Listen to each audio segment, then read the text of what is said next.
Hi everyone, स्वागत है आप सभी का टीचिंग गोल्स के लर्निंग प्लेटफॉर्म पर। आई होप आप सभी लोग अच्छे होंगे। एस्टेट की सीरीज चली हुई और आज जो क्लास रहने वाली है वो हिंदी की क्लास रहने वाली है। आज विकारी शब्दों का लास्ट टाइप यहाँ पर पढ़ेंगे। हमने जो है जब शब्द के टाइप्स पढ़े थे तो उसमें रूपांतरण और परिवर्तन के आधार पर जो टाइप पढ़े थे वो आपका विकारी और अविकारी शब्दों को पढ़ा था, विकारी और अविकारी। तो अब हम जो सीरीज चला रखी हमने वो विकारी शब्दों की चला रखी है, जिसके अंदर संज्ञा को पढ़ लिया है, सर्वनाम को पढ़ लिया है, विशेषण को पढ़ लिया है और आज लास्ट इसमें जो आता है वो क्रिया आती है। क्रिया आपकी आज लास्ट टॉपिक रहने वाली है विकारी शब्दों की। ठीक है, तो आज क्रिया के टॉपिक को अच्छे से समझेंगे और क्रिया के भेदों को समझेंगे। यहाँ से भी आपसे क्वेश्चन पूछे जा सकते हैं, बिकॉज अगर आप पढ़ रहे हो तो फिर उस चीज़ को अच्छे से पढ़ते हुए चलना है और हमें एक भी चीज़ को छोड़ना नहीं है। देखिए, क्रिया की परिभाषा की अगर बात करें, इसकी डेफिनेशन क्या होती है, तो जिन शब्दों से किसी कार्य का करना या होना पाया जाए क्रिया कहलाता है।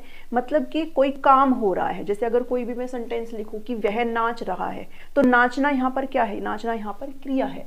जैसे आपके जो शब्द है, नाचना है, पढ़ना है, हंसना, चलना, नाचना, फिर से आगे नाचना, खाना, गाना, पीना, ये सभी क्या है आपकी क्रिया होती है। ठीक है, तो इन शब्दों से पता चलता है। जैसे मैं अगर लिखूं यहाँ पर रमेश खाना खा रहा है, रमेश खाना खा रहा है, तो ये खा रहा है ये क्या है भाई, ये क्रिया ही तो है। ये क्या है, क्रिया ही तो है। अगर मैं लिखूं रमेश नाचता है, तो यहाँ पर ये जो नाचना है वो क्या है, यहाँ पर क्रिया है। ठीक है, तो वो शब्द जिससे किसी कार्य का कंप्लीशन यहाँ पर हो रहा है, जिससे किसी कार्य का कंप्लीट होना पाया जाता है, तो वो क्या कहलाती है, वो क्रिया कहलाती है। अब आपने कई बार सुना होगा धातु शब्द, आपने सुना होगा। तो धातु क्या होता है, धातु के अंदर जब हम ना ऐड कर देते हैं, जब हम ना को जोड़ देते हैं तो क्या बन जाता है, तो आपकी क्रिया बन जाती है। इसका मतलब जो धातु है वो क्या है, क्रिया के मूल रूप को, क्रिया के मूल रूप को धातु कहते हैं। ये भी ध्यान में रख लेना। ठीक है, क्रिया के मूल रूप को क्या कहते हैं, धातु कहते हैं। जैसे अगर एग्जांपल के तौर पर बताऊं तो भाई जितने भी आपके धातु शब्द हैं, जैसे नाच जो है वो एक धातु शब्द है। इसके अंदर अगर मैं ता जोड़ दूं, ठीक है, सॉरी ना जोड़ दूं, तो वो क्या बन जाता है भाई, नाचना। ठीक है, अगर इसमें जैसे पढ़ एक धातु शब्द है, इसके अंदर मैं अगर ना जोड़ दूं तो क्या बन जाता है, पढ़ना। तो जो मूल शब्द है इसको क्या बोलते हैं, धातु बोलते हैं, और जब हम इसके अंदर ना ऐड कर दे तो वो क्या बन जाती है, वो क्रिया बन जाती है। इतना यहाँ से समझ में आया। बहुत ही सिंपल सी चीजें हैं, बस आपने अच्छे से ध्यान में रख लेना है। और भी बहुत सारे एग्जाम्पल है, जैसे हंस जो है धातु है, इसके अंदर मैंने ना ऐड कर दिया। चल धातु शब्द है, इसके अंदर मैंने ना ऐड कर दिया, चलना बन गया। तो जो मूल रूप होता है उसको धातु बोलते हैं, और उसके अंदर जब हम ना ऐड कर दे तो वो क्या बन जाता है, वो क्रिया बन जाता है। बहुत सारे एग्जाम्पल आपकी क्रिया के और हो सकते हैं। सीता पकाती है, सीता खाना बनाती है, सीता खेल रही है, पढ़ रही है, अखबार पढ़ रही है। बहुत सारे आपके सेंटेंस हो जाते हैं क्रिया के। ठीक है, तो इतना आपको समझ में आया। अब फटाफट से इनके भेद देख लेते हैं। जो भेद है वो दो तरीके से हैं, दो तरीके से आपके साथ बताए गए हैं आपको भेद। एक है प्रयोग और कर्म के आधार पर, और दूसरा है रचना और अर्थ के आधार पर। तो प्रयोग और कर्म के आधार पर जो है आपके सकर्मक और अकर्मक हो जाता है। देखो, कर्म का मतलब क्या होता है, कर्म का मतलब होता है मतलब या तो कर्म होगा या कर्म नहीं होगा। ठीक है, तो कहाँ पर कर्म होगा और कहाँ पर नहीं होगा, तो ये जो सकर्मक और अकर्मक है इनसे क्वेश्चन आते हैं स्टेट के अंदर, ध्यान में रखना इन दोनों से। ठीक है, तो मैं दोनों को इकट्ठा ही लेकर के चलती हूँ ताकि आपको एग्जाम्पल के थ्रू अच्छे से समझ में आ जाए। सकर्मक है ये और ये है अकर्मक। नाम से ही पता चल जाता है। अ का मतलब क्या है, नहीं, और कर्म मतलब कर्म, कर्मक मतलब कर्म। जिस वाक्य में कर्म ना हो, जिस वाक्य में जो को कारक है अगर वो ना हो, बिकॉज कर्ता ने कर्म को, तो कौन सा कारक, को कारक। तो जिस वाक्य में कर्म ना हो क्या कहलाता है, वो अकर्मक कहलाता है, और जिसके अंदर कर्म की प्रेजेंस पाई जाती है वो आपका सकर्मक कहलाया जाता है। बट इसके कुछ रूल्स भी होते हैं और हम एग्जाम्पल के थ्रू भी इसको अच्छे से समझेंगे। ठीक है, तो ये तो मैंने बता दिया, सकर्मक मतलब जिनके अंदर कर्म होता है और अकर्मक मतलब जिनके अंदर कर्म नहीं होता। अब यहाँ पर इसके कुछ डेफिनेशन है, वो डेफिनेशन भी देखते चलो। सकर्मक क्या होता है, जब क्रिया के कार्य का फल कर्ता पर न पड़कर कर्म पर पड़ता हो। कर्म है तो मतलब कर्म पर पड़ता हो। अब ये हम बहुत बार रटते हैं बट हमें समझ में नहीं आता, तो आज हम इस चीज़ को अच्छे से समझेंगे और आपको बहुत ही प्यारी तरह से ये जो है समझ में आ जाएगा। जहां पर कर्म पर अगर इसका फल पड़ रहा है तो यहां पर किस पर पड़ेगा, भाई इधर कर्म तो है ही नहीं, सिर्फ कर्ता होता है, तो क्रिया के कार्य का फल किस पर पड़ता है, कर्ता पर ही पड़ता है, कर्ता पर पड़ता है, कर्म पर नहीं, क्योंकि कर्म तो है ही नहीं। ठीक है, एग्जाम्पल लेकर के देखेंगे। एग्जाम्पल देखो, जैसे मैं लिखूं सीता खाना पकाती है, और एक सेंटेंस में लिखूं सीता पकाती है, एक मैंने ये लिख दिया। आपसे एग्जाम्पल में पूछ लेते, मतलब ऑप्शन में दे देते कि बताओ कौन सा सकर्मक है, कौन सा अकर्मक है, तो आपको कैसे ध्यान में रखना, आप कैसे आइडेंटिफाई करोगे। देखो इसका मतलब इसके अंदर कर्म होना चाहिए और अकर्मक के अंदर कर्म नहीं होना चाहिए है। ये जो सेंटेंस है वो आपका सकर्मक है और ये सेंटेंस अकर्मक है, पर क्यों, मैं किस बेस पर कह रही हूँ उसे समझेंगे। इसके दो तरीके हैं, ट्रिक से भी करेंगे, बट जो आपका डेफिनेशन है उसके अकॉर्डिंग पहले बता देती हूँ, उसके बाद एक ट्रिक भी है उसके थ्रू भी बता दूंगी। सीता खाना पकाती है, तो पकाना यहाँ पर क्या है, क्रिया है, पकाना क्या है, क्रिया है, भाई वो खाना बना रही है। ठीक है, तो पकाने का जो इफेक्ट है वो किस पर पड़ रहा है, प्रभाव किस पर पड़ रहा है, भाई किसको पकाती है, खाने को पकाती है, तो सीता के ऊपर डायरेक्ट इसका इफेक्ट नहीं पड़ रहा। ठीक है, किसको पकाती है, खाने को पकाती है, तो पकाने का इनकी जो क्रिया का प्रभाव है किस पर पड़ रहा है, खाने पर पड़ रहा है, तो खाना यहाँ पर क्या है, कर्म हो गया। वहीं अगर मैं यहां पर बात करूं तो यहां पर आपका कर्म है ही नहीं, कह रहा पकाती है, तो इसमें क्या पकाती है, वो तो है ही नहीं, तो कौन पकाती है, भाई सीता पकाती है, तो किसके ऊपर असर पड़ रहा है, कर्ता के ऊपर, क्योंकि सीता क्या है, कर्ता है। कर्ता कौन होता है, डूअर ऑफ एक्शन होता है, किसी भी कार्य को करने वाला कर्ता कहलाता है ना। ठीक है, और कर्म क्या होता है, जो काम हो रहा है उसे कर्म बोलते हैं। तो यहाँ पर क्या काम हो रहा है, भाई खाना पकाया जा रहा, तो कर्म क्या है, खाना है, और क्रिया क्या है, पकाना है, कर्ता क्या है, सीता है। तो जहां पर क्रिया का प्रभाव कर्म पर पड़ रहा हो, भाई क्या पकाती, खाना पकाती है, तो वो आपका सकर्मक है, और जहां पर किस पर प्रभाव पड़ रहा है, कर्ता पर डायरेक्ट प्रभाव पड़ रहा है, वो आपकी अकर्मक क्रिया होती है। इतना समझ में आया। यहां से एक एग्जाम्पल और लेते हैं, रमेश घास काट रहा है, और अगर यहां पर मैं इसका अकर्मक लिखूं तो क्या आएगा, रमेश काटता है। ठीक है, अब इस दोनों सेंटेंस में देखो, ये आपका सकर्मक क्यों है, काटना क्या है, क्रिया होती है, किसे काट रहा है, घास को काट रहा है, तो रमेश के ऊपर कोई इफेक्ट नहीं जा रहा, किसके ऊपर जा रहा है, घास के ऊपर जा रहा है, और घास क्या है, घास तो क्या है, कर्म है, तो कर्म जिसके अंदर होता है वो क्या होती है, सकर्मक होती है। और यहाँ पर काटता है, तो कर्म तो है ही नहीं, क्या काटता है, कुछ नहीं पता, लेकिन कौन काट रहा है, रमेश काट रहा है, तो रमेश के ऊपर सीधा फर्क पड़ रहा है, और करता है रमेश, तो कर्म पर प्रभाव न पड़ करके जब कर्ता पर पड़ता है तो वो अकर्मक कहलाता है, और जब कर्म है तो कर्म पर ही प्रभाव पड़ता है तो वो सकर्मक कहलाता है। अब एक चीज और है, इस ऐसे आप सारे क्वेश्चन बना सकते हो आसानी से, बट अगर ऐसे समझ में नहीं आता है तो आप एक काम करो, हमेशा सेंटेंस में क्या और किसको से प्रश्न करके देख लो, क्या और किसको, क्या और किसको से प्रश्न करके देख लो, अगर उत्तर आता है तो सकर्मक, और अगर उत्तर नहीं आता तो अकर्मक। जैसे मैंने यहाँ पर लिखा सीता खाना पकाती है, सीता क्या पकाती है, खाने को पकाती है, आंसर आया तो मतलब सकर्मक। सीता किसको पकाती है, खाने को पकाती है, आंसर आया तो मतलब सकर्मक।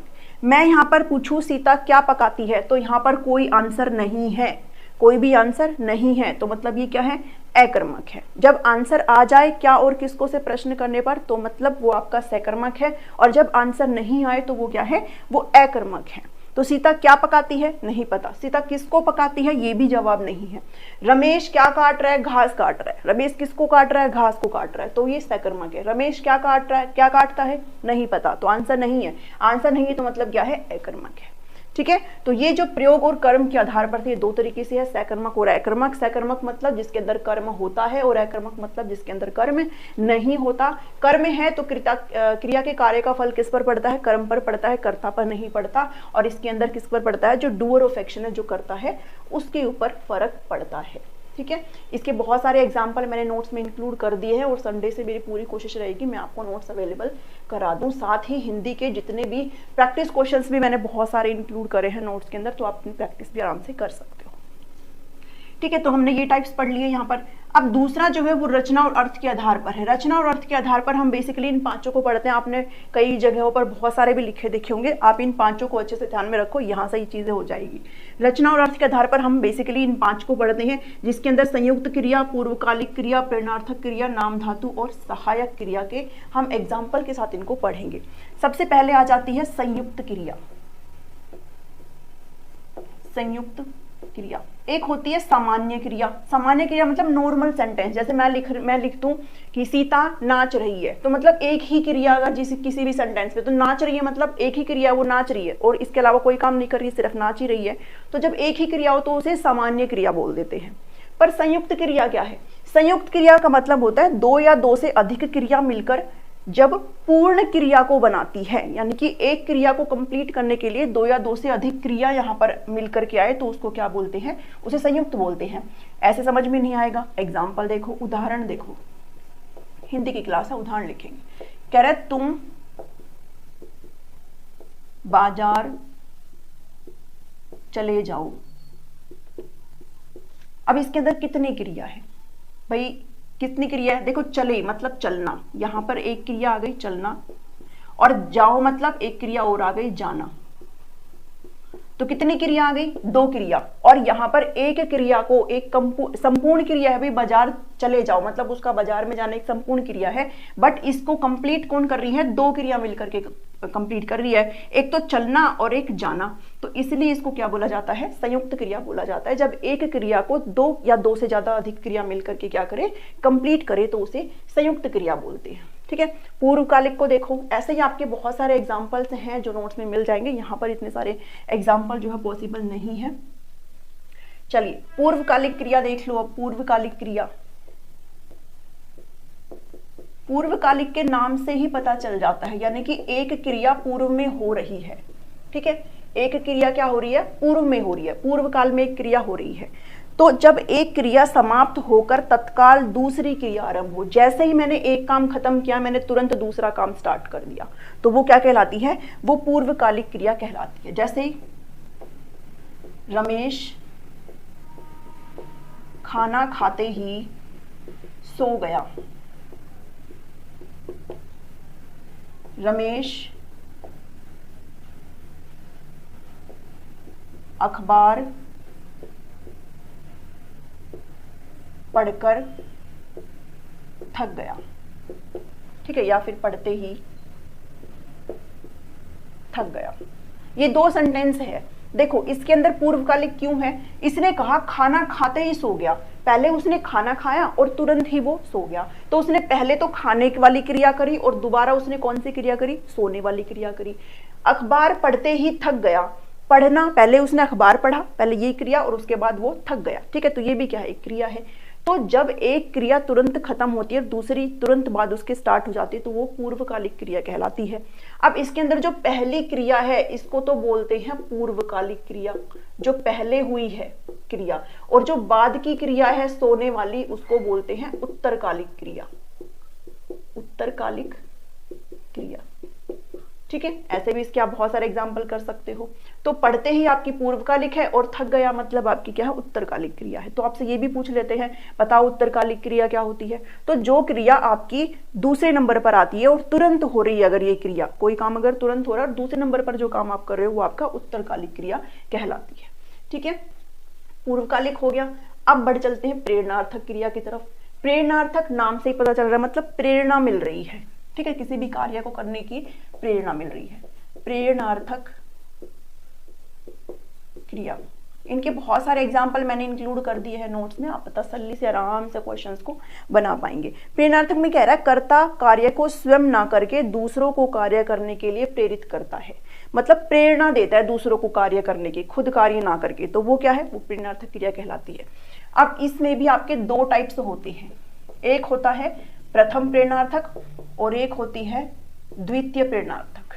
प्रथम प्रेरणार्थक में मतलब कर्ता कार्य को स्वयं करता है, कार्य स्वयं करके प्रेरणा देता है, मतलब कर्ता क्या है? स्वयं कर प्रेरणा देने का काम कर रहा है। और यहां पर कार्य जो है कर्ता वो स्वयं ना करके दूसरों से करवाता है। यहां तो प्रेरणा ही मिल रही है दोनों में, यहां पर कर्ता स्वयं कार्य करके प्रेरणा दे रहा है और जबकि यहां पर द्वितीय प्रेरणार्थक में जो कार्य है वो खुद ना करके दूसरों से करवा रहा है।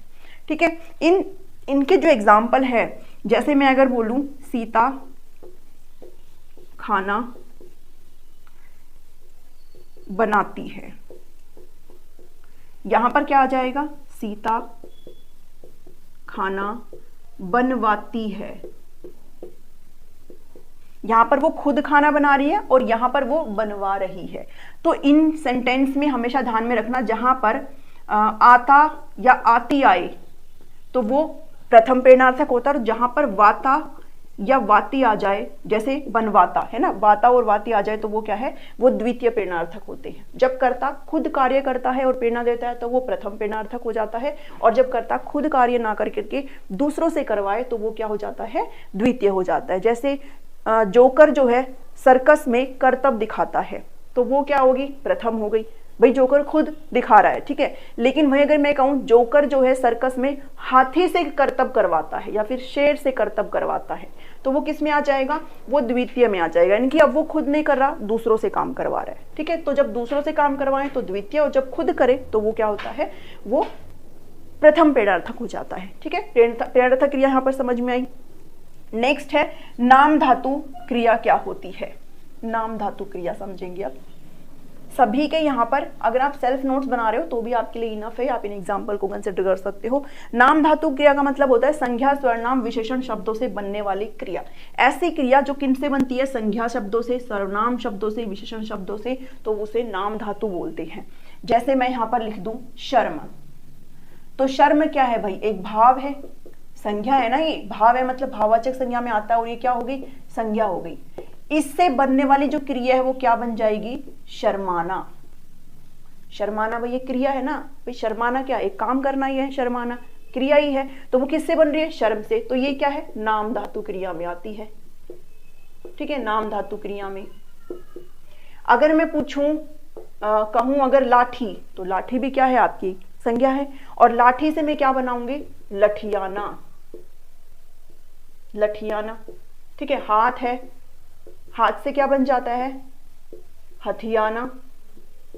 दुख है, दुख से क्या बन जाता है, दुखाना। ये सब क्या है, ये सब क्रिया है। ठीक है, तो जो क्रिया संज्ञा सर्वनाम विशेषण से बन जाती है, जो उन शब्दों से बन जाती है, तो उसको क्या बोलते हैं, उसे नाम धातु क्रिया बोलते हैं। ठीक है, इतना समझ में आया। लास्ट है अब जो कि आपकी सहायक क्रिया है, और ये भी काफी इंपॉर्टेंट है। सहायक क्रिया, इसको हम एग्जाम्पल से, ये वो क्रियाएं होती हैं जो किसी भी वाक्य को अपने आप में कंप्लीट करती है। मूल क्रिया के साथ प्रयुक्त होने वाली क्रिया को सहायक, सहायक मतलब किसी को हेल्प कर रही है। ठीक है, उसके लिए सहायक का काम कर रही है, उसको पूरा करने का काम कर रही है। मैं लिखूं सीता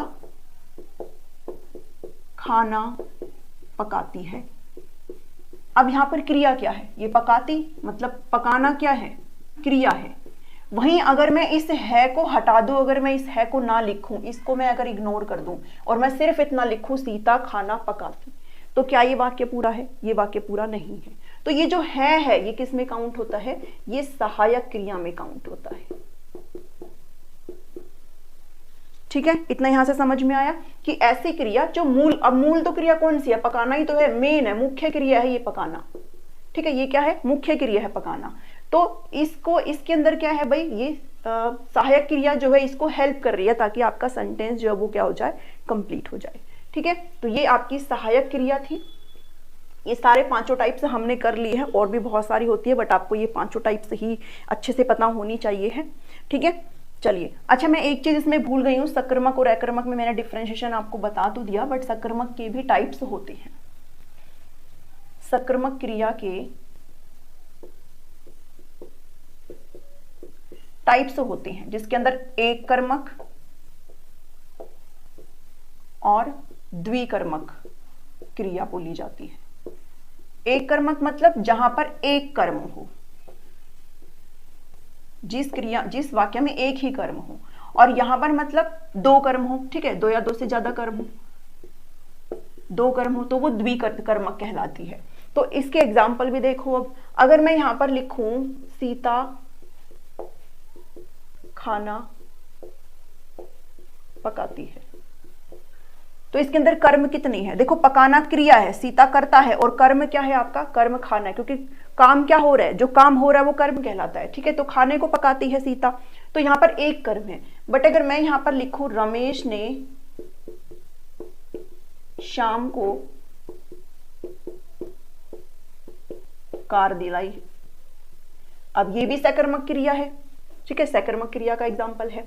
अब लेकिन यहां पर जो कर्म है वो कितने हैं? वो दो कर्म है। कैसे? रमेश ने शाम को कार दिलाई। अब दिलाना क्या है? क्रिया है, और क्या दिलाई है? कार दिलाई है। ठीक है, तो ये क्या हो गया? एक कर्म तो आपका ये हो गया, और दूसरा क्या है? दूसरा है शाम, और रमेश तो क्या है? करता है। कार किसको दिलाई है? कार शाम को दिलाई है। तो ये आपका सेकंड कर्म हो गया। तो हमेशा ध्यान में रखना, जहां पर एक कर्म हो वो एक कर्मक क्रिया होती है, ये इसके एग्जाम्पल, इसके टाइप्स हैं। और जहां पर आपके दो कर्म हो वो द्विकर्मक क्रिया होती है। हमेशा इस चीज को आइडेंटिफाई करना कि जो एक कर्म होगा वो सजीव होगा, और दूसरा जो कर्म होगा वो निर्जीव होगा। ठीक है, ये ध्यान में रखना। देखो इसके अंदर शाम कौन है? सजीव है भाई, है ना, लिविंग है ना शाम तो, और जो कार है वो क्या है? लिविंग थिंग्स नहीं है। शाम तो लिविंग के अंदर आता है ना, लिविंग बींग्स है। तो एक आपका सजीव और एक आपका निर्जीव होना चाहिए। क्रिया के पहले जो आपका कर्म आ रहा है वो आपका मुख्य कर्म कहलाता है। क्या कहलाता है? मुख्य कर्म कहलाता है। इसको प्रत्यक्ष कर्म भी बोलते हैं, प्रत्यक्ष कर्म। जबकि जो आपका ये निर्जीव वाला कर्म है, जो सेकंड नंबर का, इसको हम गौण कर्म भी बोलते हैं, द्वितीय भी कहते हैं, और अप्रत्यक्ष भी कहते हैं। ठीक है, अगर आपसे पूछा जाए मुख्य कर्म कौन सा है, तो मुख्य निर्जीव वाला है, जो कि क्रिया के जस्ट पहले है, और मुख्य के अलावा जो दूसरा सेकेंडरी है वो आपका शाम है, जो कि सजीव है। इतना चीजें ध्यान में रखेंगे आप यहाँ से। तो हमने आज इस वीडियो में पढ़ा है क्रिया और उसके भेदों को। क्रिया क्या होती है? जब जिन शब्दों से किसी कार्य के करने या होने का पता चले वो क्रिया कहलाती है। बहुत सारे शब्द हैं यहाँ पर, भेद है यहाँ पर प्रयोग और कर्म के आधार पर, सकर्मक और अकर्मक। जहां पर कर्म होता है वो सकर्मक, जहां पर नहीं होता वो अकर्मक। और सकर्मक के भी दो पार्ट्स हैं, एक कर्मक और द्विकर्मक। जहां पर एक कर्म हो वो एक कर्मक, जहां पर दो कर्म हो वो द्विकर्मक। रचना और अर्थ के आधार पर 5 हमने पढ़े हैं। संयुक्त, जहां पर एक क्रिया को कंप्लीट करने के लिए 2 क्रिया या उससे ज्यादा का इस्तेमाल हो रहा है। पूर्वकालिक मतलब जहां एक क्रिया खत्म होते ही दूसरी जस्ट स्टार्ट हो रही है, वो पूर्वकालिक कहलाती है। प्रेरणार्थक मतलब जहां कर्ता स्वयं कार्य ना करके प्रेरणा देता है काम करने की, तो वो प्रेरणार्थक। इसके जो टाइप्स है वो भी आपके होते हैं, प्रथम प्रेरणार्थक और द्वितीय प्रेरणार्थक। प्रथम प्रेरणार्थक क्या होता है? जहां पर कर्ता स्वयं कार्य करके प्रेरणा देता है, वो जिसके अंदर आता और आती आता है। द्वितीय प्रेरणार्थक मतलब जहां कर्ता खुद काम नहीं करके दूसरों से करवा रहे हैं, जैसे खाना बनवाती है, तो जहां पर वाता वाती आ जाए वो द्वितीय प्रेरणार्थक हो जाता है। नाम धातु, जिन शब्दों से बनने वाली क्रिया और वो संज्ञा सर्वनाम विशेषण शब्द हो तो वो नाम धातु है। और सहायक मतलब है वाली, जो एंड में होती है। ठीक है, तो ये जो मूल क्रिया को हेल्प करती है कंप्लीट करने में, वो सहायक क्रिया हो जाती है। वीडियो पसंद आई तो भाई जरूर लाइक करिए, सभी के साथ शेयर जरूर करना अपने सभी ग्रुप्स में। यहाँ पर आपके एस्टेट की फ्री प्रिपरेशन हो रही है। नोट्स आपको बहुत ही अच्छे से मिल जाएंगे संडे को। हो सकता है कंप्लीट ना मिले, बट इतने जरूर मिल जाएंगे कि आपका कोई भी गैप नहीं रहेगा। आप पढ़ते जाइएगा, नोट्स आपके ऐड होते रहेंगे। ठीक है, मिलती हूँ नेक्स्ट वीडियो में। Thank you, thanks for watching me.